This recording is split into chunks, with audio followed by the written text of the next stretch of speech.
নমস্কার বন্ধুরা, রুনিয়ের মম কিচেনে আপনাদের স্বাগত। আশা করি সবাই ভালো আছেন। আজ আমি আপনাদেরকে বানিয়ে দেখাবো শীতের সবথেকে সহজ ও সেরা পিঠে রেসিপি সরু চাগলি পিঠে।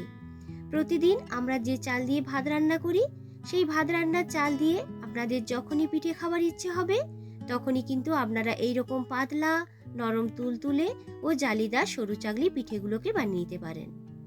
কোনো রকম ঝামেলা ছাড়াই খুব সহজেই ও চটজলদিভাবে এই পিঠেগুলোকে বানিয়ে নেওয়া যায়। শীতকালের সকালে হোক বা সন্ধেবেলায় গুড়ের সঙ্গে এই সরু চাগলি পিঠেগুলো খেতে লাগে কিন্তু অসাধারণ। তাই ভিডিওটা স্কিপ না করে পুরোটা দেখার অনুরোধ রইল। এখানে দেখুন আমি নিয়েছি যে চাল দিয়ে ভাত রান্না করে সেই ভাত রান্নার চাল 1.5 বাটি মতো। এর সঙ্গে ফ্লেভারের জন্য নিয়ে নিয়েছি 1/2 বাটি মতো বাসমতি চাল। এটা কিন্তু সম্পূর্ণ অপশনাল, আপনারা চাইলে এর পরিবর্তে একটু গোবিন্দভোগ চালও নিতে পারেন। চালগুলোকে ভালো করে জল দিয়ে ধুয়ে ভিজিয়ে রেখে দিয়েছিলাম 3 থেকে 4 ঘন্টার মতো। তো দেখুন চালগুলো কিন্তু খুব সুন্দরভাবে ভিজে গেছে। চালগুলোকে বেটে নেওয়ার জন্য মিক্সির এইরকম একটা বড় জার নিয়ে নিয়েছি। এই জারের মধ্যে একটু একটু করে চাল নিয়ে ভালো করে একটা স্মুথ ব্যাটার তৈরি করে নিতে হবে। এখানে আমি 2 ব্যাচে চালগুলোকে পেস্ট করে নিয়েছি। এর সঙ্গে দিয়ে দিলাম সামান্য একটু নারকেল কোড়া। এরপরে একটু একটু করে জল অ্যাড করে নেব আর একটা স্মুথ ব্যাটার তৈরি করে নেব। তো দেখুন ব্যাটারটা কিন্তু আমার তৈরি করা হয়ে গেছে।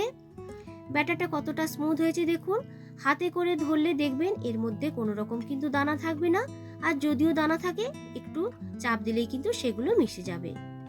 তো দেখুন ব্যাটারটার ঘনত্বটা কিন্তু অনেকটাই বেশি বলে আমার মনে হয়েছে, তাই একটু একটু করে জল অ্যাড করে একদম পাতলা করে একটা ব্যাটার তৈরি করে নেব। পরে যদি আরো প্রয়োজন হয় আরো একটু জলেতে মিক্সড করে নেব। এর সঙ্গে দিয়ে দিলাম স্বাদ মতো নুন। নুনটা কিন্তু এখানে ঠিকঠাক ভাবে দেবেন, নালে পিঠেগুলো খেতে ভালো লাগবে না। ঢেকে রেখে দেবো মিনিট 5 মতো।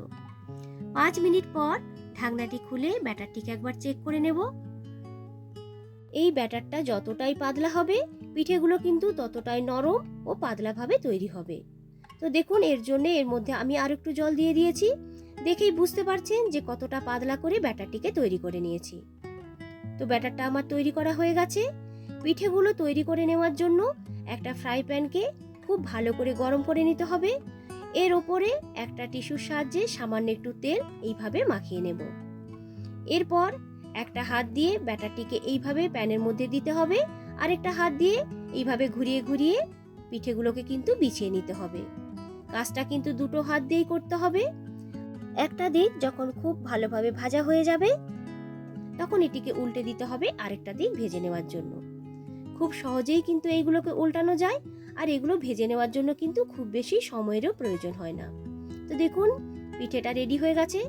আমি এইরকম একটা পাশের ঝুড়ির পেছনে পিঠেগুলোকে রেখে দিয়েছি ঠান্ডা হওয়ার জন্য।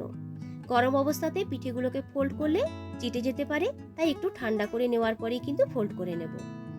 একই রকম ভাবে আমি আরো যে ব্যাটারটা তৈরি করে রেখেছিলাম সেই ব্যাটার থেকে পিঠেগুলোকে বানিয়ে নেব।